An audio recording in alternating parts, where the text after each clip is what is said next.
continues. That means for more bodies from this petrol station that blew up yesterday.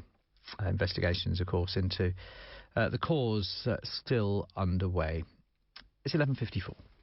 This is LBC News. Let's talk about the success, shall we, of England's women. Serena Wigman says her England side will need to win the World Cup to consider themselves the best on the planet, despite beating the reigning champions, the USA, last night 2-1 at Wembley. Wigman says it was interesting to see how they got on against the Americans, but the real task is repeating it at next summer's tournament.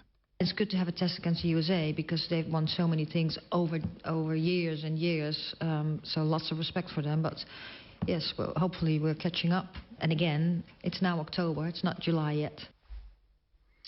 There's one match in the Scottish Premiership, an early game to tell you about. 12:30 kick-off. Celtic boss Ange Postecoglou insists the Champions League schedule is not the reason behind a drop-off in form. The Scottish Premiership title holders have a single win in their last 5 matches in all competitions ahead of the trip to St Johnstone. Postecoglou says critics might suggest they're not making enough progress, but he doesn't agree. We're certainly a better side this year than we were last year. We're certainly still improving that, but that's not going to change people's outlook because for the most part what they'll see is just results, and that's their only measure. Max Verstappen's put himself in a great position to win his second world title at the F1 Japanese Grand Prix after putting himself on pole. The Red Bull driver, who will retain the championship if he wins and sets the fastest lap, was quickest in qualifying.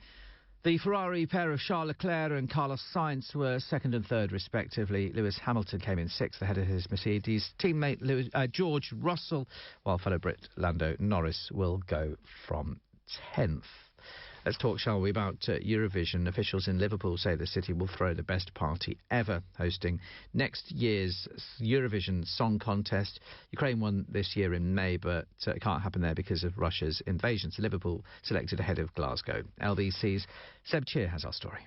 This all really started about a month after this year's show on the 17th of June. Organisers of the Eurovision Song Contest say talks are underway about potentially hosting next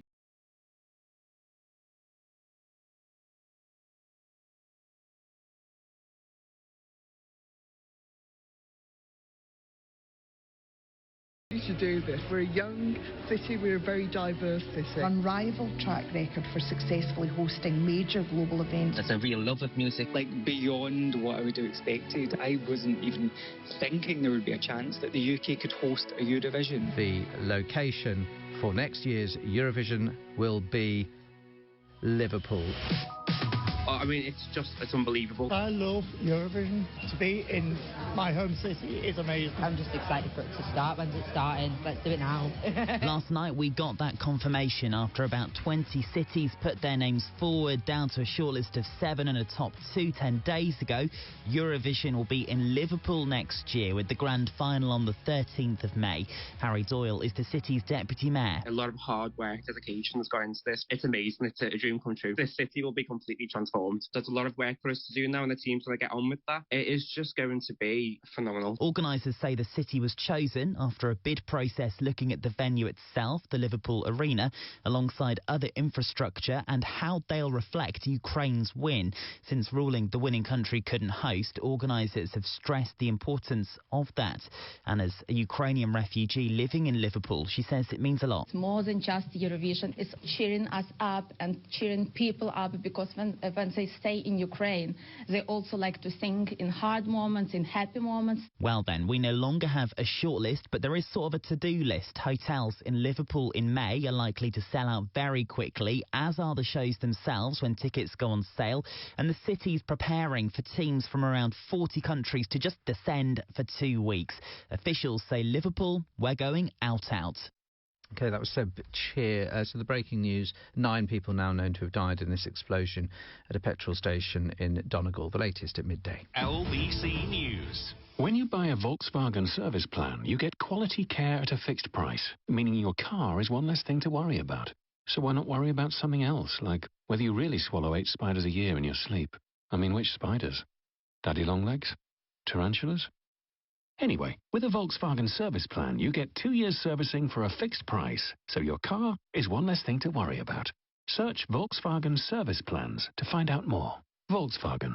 We'll sort it. T's and C's apply. Volkswagen Finance. Want more speed for less? Try BT's Superfast Fibre 1.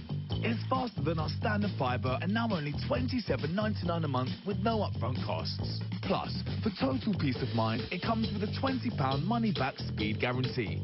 At just £27.99 a month, it's worth every penny. Hurry, offer ends 13th of October. 24-month contract, broadband only, new customers, CPI plus 3.9% increase each March, £32.99 for month 25, terms apply. At Morrison's, we've cut the price of over 100 of your everyday essentials. And we're keeping those prices frozen until the end of the year. That's prices cut and frozen on the things you buy the most, when it matters most. More ways to save with Morrison's.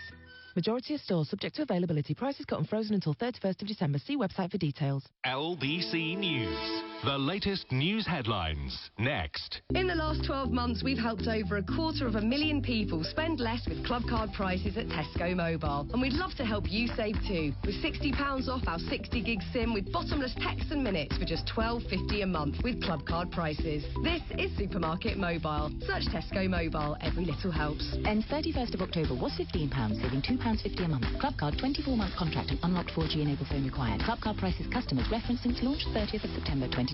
Charges and terms at tescomobile.com/terms. On your radio, on Global Player, and Play LBC News, where the news never stops. This is LBC News. From Global's newsroom, it is now midday. Hello, I'm Nick Qureshi, bringing you the latest this Saturday lunchtime. The President of Ireland says he is shocked at the terrible tragedy unfolding in County Donegal, where it's now known at least 9 people have died. Rescuers are searching for survivors after yesterday's explosion at a petrol station. Passengers are being urged to travel by train only if absolutely necessary, as further strikes taking place today. Around 1 in 5 trains running, 40,000 members of the RMT union walking out again in a pay round. An explosion has led to the only bridge connecting Russia to Crimea to collapse. It's a vital route for Moscow to get weapons into Ukraine. And Max Verstappen will start on pole for tomorrow's Japanese Grand Prix and could land the title. He's avoided a grid penalty after a near miss with Lando Norris in qualifying. LBC News. Weather. Dry and bright for much of the UK. Plenty of autumnal sunshine, a few showers in parts of Scotland. I'm Adam Barber with a full forecast coming up in 15 minutes. LBC News. Travel.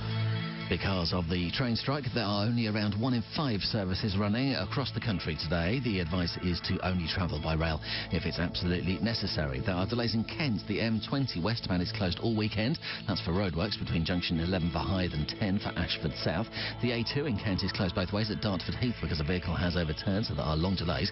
In Surrey, there are severe delays on the M25. Clockwise, traffic's being held because of an accident between junction 10 for the A3 and junction 11 for Chertsey. And in Cheshire, the M56 westbound is closed. That's for roadworks between junction 11 for Preston Brook and junction 12 for Runcorn. I'm Dave Goff. Your next update is in 20 minutes here on LBC News. This is LBC News.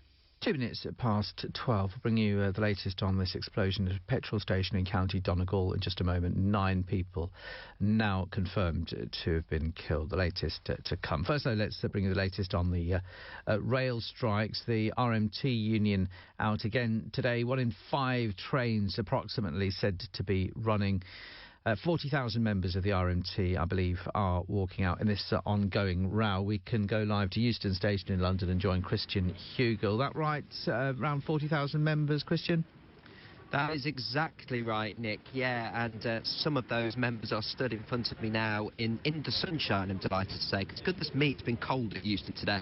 We've finally got some sunshine come out, and the members wear their bright orange tabards and wave their green flags, and a couple holding roses as well at the moment, interestingly. We've been hearing on LBC all day more than 40,000 rail, maritime and transport union members at 15 train operating companies as well as Network Rail striking today. And this is all the row you've been hearing about really throughout the summer. If you're a regular listener to us on LBC or LBC News, you'll have heard about it. It's the row over jobs, pay and working conditions, and a lot of interesting factors within that as well. Things like modernisation of ticket officers, people wanting to save the jobs of ticket office workers and also conductors on train services. These are some of the workers that have been affected by this. As for today, services started later than usual this morning. They are finishing earlier this evening, and as Nick has just said, you are being urged to avoid travelling by train unless absolutely necessary. And that's a message that is getting through, I would say. Euston is usually one of Britain's busiest railway stations. I think this morning until about 10 or 11 o'clock it was almost as quiet as pandemic levels. It's starting to get a little bit busier now, mostly with football fans, but really quite a few people, most people seem to have got the message to not travel by train. Around half of the rail network is closed all day, and the services are only operating between 7:30 a.m. and 6:30 p.m.